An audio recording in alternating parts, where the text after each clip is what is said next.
Hamas menyatakan bahwa pihaknya tengah merekrut pejuang untuk bergabung ke barisannya akhir-akhir ini. Militan Palestina itu mengakui mereka menderita kerugian besar saat berperang di jalur Gaza. Meski begitu, pihaknya tetap teguh dan menegaskan bahwa Israel tak bisa melenyapkan Hamas. Dikutip dari Tribun News, seorang pejabat Hamas menyatakan bahwa pihaknya mampu untuk memperbaiki diri meski tengah berperang. Sebelumnya, media Israel mengabarkan Hamas memiliki 20 hingga 32 ribu pejuang yang bekerja sama dengan gerakan jihad Islam Palestina.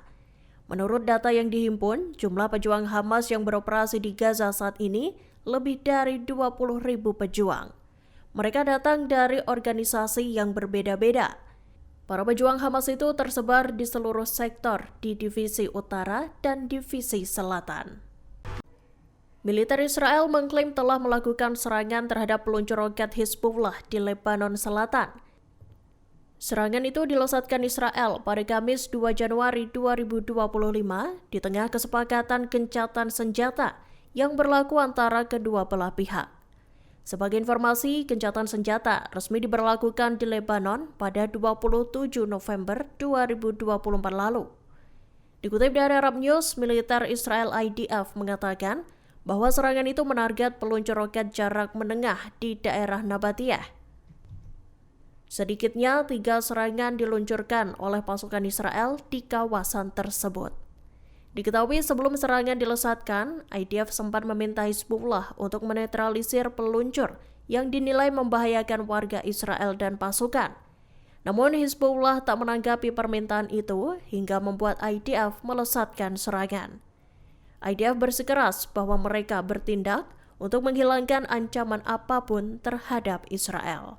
Sayap militer Gerakan Jihad Islam Palestina Al-Quds menyatakan bahwa tim medisnya menangani salah satu sandera Israel yang hendak mengakhiri hidupnya. Pengumuman itu disampaikan oleh juru bicara Al-Quds Abu Hamzah pada Kamis 2 Januari 2025. Ia menyebut upaya untuk mengakhiri hidup itu dilakukan salah seorang sandera sekira 3 hari sebelum pengumuman. Dikutip dari Al-Mayadin, tawanan tersebut dikabarkan mengalami kondisi mental yang memburuk. Hal itu buntut adanya tekanan dari syarat-syarat baru yang diberlakukan Israel hingga mengakibatkan kegagalan kesepakatan pembebasan sandera. Abu Hamzah menyatakan sandera yang hendak mengakhiri hidupnya itu seharusnya masuk dalam tahap pertama pertukaran tawanan dengan Israel. Sebagai respons atas insiden ini, Al-Quds pun memutuskan untuk memperketat tindakan keamanan dan keselamatan bagi para sandera. Sementara itu, keluarga para tawanan Israel terus menggelar aksi protes di berbagai wilayah Palestina yang diduduki. Mereka mengkritik lambannya negosiasi pertukaran tawanan yang dilakukan oleh pimpinan Israel. Israel dilaporkan membuat desa wisata di jalur Gaza. Desa itu dibangun di pantai Gaza, tak jauh dari kota Jabalia. Dikutip dari Tribun News, desa tersebut digunakan para tentara Israel untuk tempat beristirahat sekaligus berlibur dari peperangan. Para tentara Zionis itu bahkan bisa bersantai sambil menikmati kopi, potongan buah hingga roti panggang. Tak hanya itu, di desa tersebut disediakan pula tempat pijat dan klinik untuk pasukan Israel. Terdapat pula tempat mandi dengan shower, fasilitas internet, popcorn, hingga es krim di tempat bersantai. Pasukan Israel itu semakin dimanjakan dengan adanya konsol PlayStation untuk mengisi waktu luang. Adanya desa wisata untuk tentara Israel itu sontak menuai berbagai kritikan. Salah satunya disampaikan oleh Orly Noy, jurnalis sekaligus aktivis Israel. Noy menyatakan tindakan penghancuran Israel di Gaza justru berubah menjadi bisnis. Militer Israel mengklaim berhasil menembak jatuh rudal dan pesawat tak berawak Houthi. Dilaporkan, serangan yang dilesatkan dari Yaman pada Jumat 3 Januari 2025 itu merupakan yang terbaru dari serangkaian operasi yang menargetkan Israel dalam beberapa minggu terakhir. Dalam pernyataannya, militer Israel atau IDF menegaskan bahwa rudal Houthi itu berhasil dicegat. Namun pecahan peluru yang diintersepsi jatuh di wilayah Modi'in di Israel Tengah. Dikutip dari Arab News, sejumlah orang dilaporkan terluka. Sebagian lainnya mengalami serangan panik lantaran suara sirene yang kencang. Pasalnya, sirene itu meraung-raung saat para warga Israel mencoba menuju ke tempat perlindungan. Beberapa jam kemudian, IDF mengumumkan bahwa pihaknya telah menembak jatuh drone yang diluncurkan dari Yaman. Pesawat tak berawak itu dicegat sebelum berhasil memasuki wilayah Israel. Houthi Yaman mengklaim telah melesatkan 22 serangan dalam 1 minggu terhadap target Amerika Serikat dan Israel. Dalam pernyataannya pada Kamis 2 Januari 2025 itu, Houthi mengerahkan rudal dan pesawat tak berawak mereka. Dikutip dari Anadolu Agency, Houthi menyerang kota Tel Aviv, Bandara Ben Gurion, Pangkalan Udara Nevatim dan sebuah stasiun listrik di Yerusalem. Pemimpin Houthi Abdul Malik Al-Houthi mengatakan pasukannya juga menarget kapal induk Amerika Serikat USS Harry Truman dengan 11 rudal dan drone. Dalam pidatonya, Al-Houthi menyatakan bahwa Amerika Serikat dan Inggris telah melakukan 931 serangan terhadap Yaman. Serangan-serangan itu dilakukan Amerika Serikat dan Inggris dalam periode tahun 2024. Operasi itu meliputi serangan udara maupun laut. Dilaporkan sebanyak 106 orang tewas dan 314 lainnya terluka sepanjang serangan tersebut.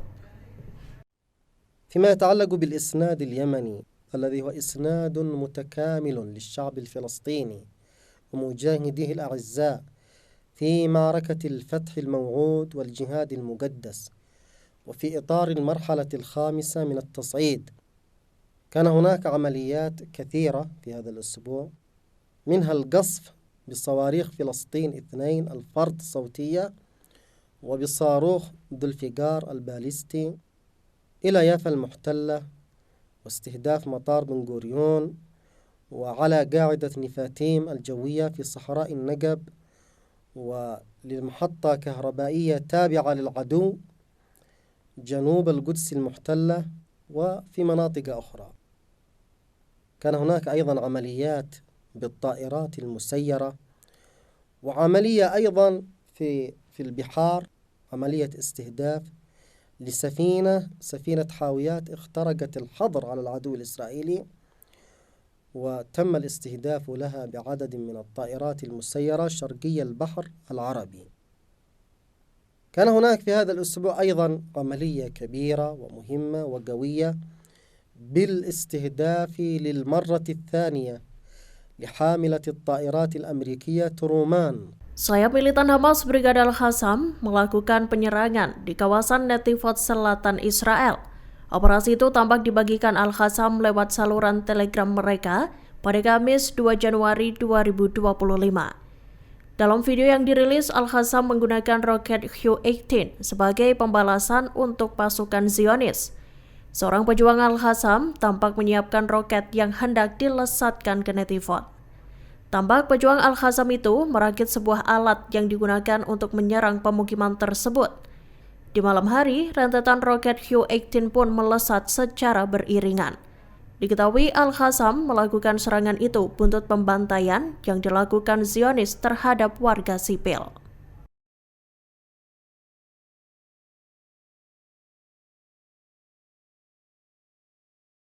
Allahumma anta adwi wa nasiri bika ajul wa bika asul wa bika uqatil.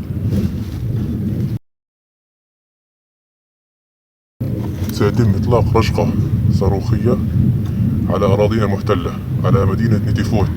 نسأل الله الثبات والسداد. اللهم قوي المجاهدين وارحم شهدائنا واشف جرحانا وانصرنا على القوم الكافرين.